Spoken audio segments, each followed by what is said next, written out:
Welcome to Assembly Calendar. I'm Mike Friesen, and with us for our program today, Assemblyman Brian Curran. Brian Curran represents the 21st Assembly District, an Assembly District that includes parts of Nassau County. We want to thank you folks on Long Island for joining us. Brian Curran, nice to see you. Nice to see you too, Michael. And it's hard to believe, but this is probably our last taping of the 2013 legislative session. Taping during the session, which is winding down here at the state capitol. It seems like only yesterday we were ramping it up, hearing from the governor his State of the State address and all the great and important things that he had planned for this state of New York and the legislature to do, and here we are already at the end. You're right, Michael, and it's gone extremely quick. And, oh boy! You know, we've accomplished some good things. A lot of the good things were contained in the budget, and in other areas we haven't done enough. And hopefully we will get it done in these last 2 weeks, and if not, hopefully we'll come back before the end of the year and get those remaining items done. A few distractions here at the state capitol this year. Some legislators arrested, charged with crimes, some not so important crimes. There was a drunk driving arrest, not that that's not important, marijuana possession. There's been corruption, bribery charges, though, the things that speak to the very purpose of why you are a member of the state legislature. So those things all coming into play. Too much of a distraction maybe to get everything done that you wanted to get done this year? You know, it's not even, I wouldn't even call it a distraction. I would call it a disappointment. You know, after 3 years, this being my third year up here, I thought we were making huge strides in cleaning up Albany, in making people respect and have pride in their capital and their elected officials. And I can't say that the last 6 months have actually shown that we are heading in the right direction, because there has been too much of it, and it has taken away from what our job should be up here, and that is making sure that the lives of the people back home are getting better. Instead, unfortunately, a lot of the people, the elected officials that come up here, are more worried about making their lives better. And I was hoping that was going to stop, or at least get curtailed. But unfortunately, as the last 6 months has shown, it has not. And that's one of the things that is left on the table and that we should be dealing with. And I want to make sure that we send a clear message to all the elected officials up here, that we pass a set of laws that are going to make sure that every elected official comes up here knows that if they violate the public trust, that there are going to be increased penalties, you're going to lose your pension, and everything else that we can do to discourage this type of behavior, we should be doing. Instead, we're focusing on things that really we shouldn't be focusing on. All right, let's set this up now. And the remaining few days of any legislative session are always the busiest days of that session. And I never know if this is by happenstance or by design that all these bills come due in the final few days of a legislative session. I tend to think it's probably by design. There's a lot of horse trading going on. You want this bill passed, well, you got to help me get this bill passed, sort of thing. The governor, though, has laid out a couple of things that are very important to him before the end of this legislative agenda. One thing in particular is a package of what he calls women's equality bills. Let's talk a little bit about those today and how important they are to the people of New York State, and what you think the likelihood is that this package of legislation is going to make its way through the process. You know, Michael, you started off by saying, talking about the governor's State of the State, and this is where the Women's Equality Act originated from. The governor made this grand pronouncement during his State of the State about these package of bills to help women. And just before I go into the actual package, just to touch and correlate what we were just talking about, the 9 out of the 10 points in this package is a good thing, and we should be dealing with it, and I support the 9 out of the 10. But we're doing it at a time when we just got through the disclosure of the fact that one of our members had sexually harassed 2 of his female employees about 3 years ago, and that the majority in the Assembly decided to have a secret settlement of those 2 claims and never disclose it to the rest of the Assembly, as well as the Assembly Ethics Committee, in which I chair. Because of that action, actually resulted in or letting that Assembly member then go on and sexually harass 2 other young females.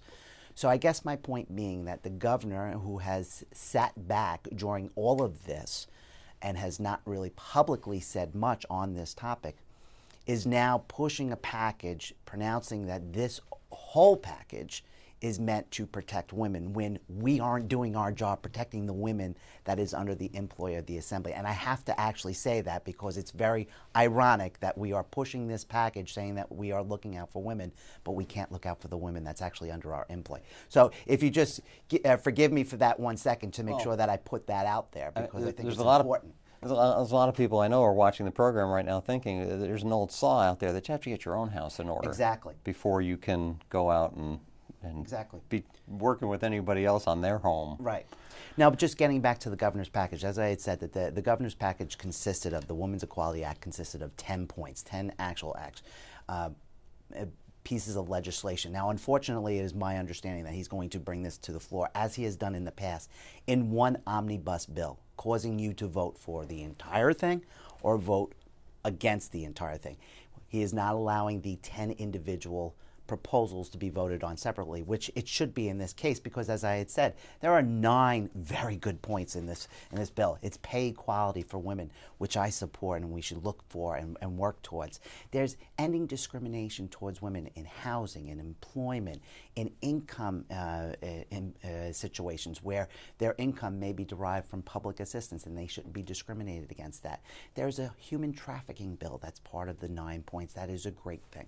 So there are the first 9 points in the Women's Equity Bill is fantastic, and I wish that the governor actually has brought it forward in individual legislation, but he's refusing to do that. But it is a classic, if you will, legislative gambit to say, yeah, you see all these good things that we want to do here for the people of the state of New York, this is going to be great. But if you've got a problem, and it could be that another legislator takes a look at the 10th thing, which I think we'll be talking about in this program, and say that's okay, but maybe it's one of the first 9 things that they don't like. And so it's just classic to put it all together to require that up or down vote on the entire thing, figuring you're going to get a piece of legislation or 2 passed that maybe you wouldn't have been able to otherwise. Right, and Mike, actually, to be more clear on this and for the people who are watching this show, when people use this type of process to pass legislation, it's political. It's political to force people into voting for an entire package as opposed to letting them say, hey, listen, I'm for this and I'm against this, because the headline that's going to go out is this person voted against this package of bills, even though they supported 9 out of 10, but they could not support that last piece. And that's unfortunate, because that's not doing the service to the people back home. And I understand that up here is about politics, but our main job is actually helping the people, the folks back home, and that's not the way we get it done. But can I tell you this, Mike? Whereas I say that the governor's package, the 9 out of 10, is a good thing, you know what? It doesn't go far enough for the women in my district, in Nassau County. These laws are good for the women of the state overall, but it really doesn't help the women of Nassau County. Because let me tell you this: the women that I speak to in my district and in Nassau County, the young ladies, what they're worried about is they're worried about being able to go to college. They're worried about making sure that there's a job for them when they get out of college. The governor's package doesn't talk about or deal with either of those two. The young moms in my district, you know what they're worried about, Mike? They're worried about making their mortgage payment. They're worried about keeping their kids safe. They're worried about them being safe. They're worried about making sure that, that they can raise their kids in a good community, and that's what's important to them. None of the governor's package does that. So what I've done, along with the other Republican Nassau County legislators, is put an additional package through that we hope the governor is going to consider. And it's a package that includes, of course, increasing the fines for employers who discriminate against women with regards to their pay. It's about putting together tax credits for moms, for daycare, for school supplies, expanding the clothing exception for moms who have to purchase, their kids' clothing. It's about, increasing criminal penalties for rape and for the use of the date rape judge. more importantly, it's about increasing safe zones for sex offenders with regards to specific areas for our kids' schools and for the libraries. And it's also about putting a package together where we actually help our kids with regards to education. Here in Nassau County, the biggest part is the fair share. We're putting a package together to make sure that Nassau County kids get their fair share in education funding. That's what we have to do. We're putting a package together to make sure that we're dealing with the issue that's concerning parents the most, like the standardized testing and the Common Core right now. Because you know what? They've gone over the line. The governor's package doesn't do that. It doesn't help the moms and the young ladies in my district. And that's my job, and that's what we're trying to do. And I just hope that the governor actually hears us in Nassau County and hopes to adopt some of this legislation that we're putting forward and getting it out there and getting it passed. I wonder if maybe where you're going with this is that maybe instead of separating out women's issues, those things like what you enumerated in the first 9 points of the governor's bill, that maybe the women of the state, the women of Nassau County, would be better off just being considered like anyone else in the population and say it's the pocketbook issues, it's the things that concern everybody. They're the same things that concern women. There doesn't really need to be that kind of distinction. Right.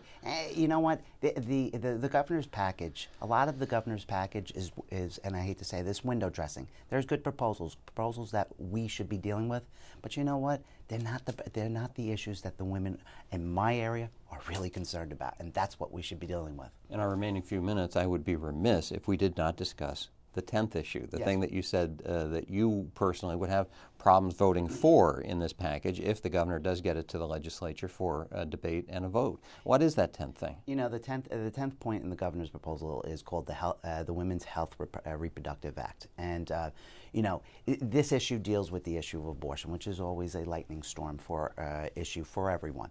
But the proposal that is contained in the governor's package here, it doesn't matter if you are pro-life or you're pro-choice. I am taking a lot of phone calls from both pro-life and pro-choice of people who are against this proposal. Because what this proposal does, the governor is trying to have people believe that all we're trying to do in this package is codify New York law with federal law. That's not what it does. This law actually vastly expands the protections of the people, of the rights that were given under Roe v. Wade. It will allow, with the open-ended, undefined terms in the governor's package, it will allow for late-term abortions. It will allow for partial birth abortions. Also, undefined terms also will allow non-physicians to perform these procedures. And my point is being this is, as a society, it doesn't matter whether you're pro-choice or you're pro-life. We as a society should never allow or accept a procedure like partial birth abortion. It runs contrary to what we are as humans and as people. This bill allows for that option. This bill doesn't secure the right of women to have abortions, which we don't have a problem with here in New York State. We are the state that performs the most abortion procedures in the nation. We have abortion rates in New York City of 40%. There is not a problem of access or unavailability of the procedure. It's a problem that we have too many abortions in this state, and we should be working towards reducing that amount. And if I can say, Mike, real quick, that part of that package that we talked about, the Nassau County, on the flip side of the abortion issue, is the fact that there are many moms out there, many young couples that can't have children and that desperately want children. Part of our package goes into funding of education and research for infertility and ways that we can actually help those parents. It's going to be interesting to watch as this one plays out then, and I think a lot of people's eyes were open to the types of procedures that are happening with the trial of that Philadelphia doctor. I think people were really like, wow, that's what happens? That's what goes on at these things? And the governor's package, this 10th point, would allow and open up the possibility of that here in New York State. It's going to be an interesting debate when it comes to the Assembly floor. Brian Curran, out of time today. Thanks as always for joining us. Michael. As this 2013 legislative session winds down. We want to thank you folks, too, for spending your time, and we'll hope to see you soon for our next edition of Assembly Calendar.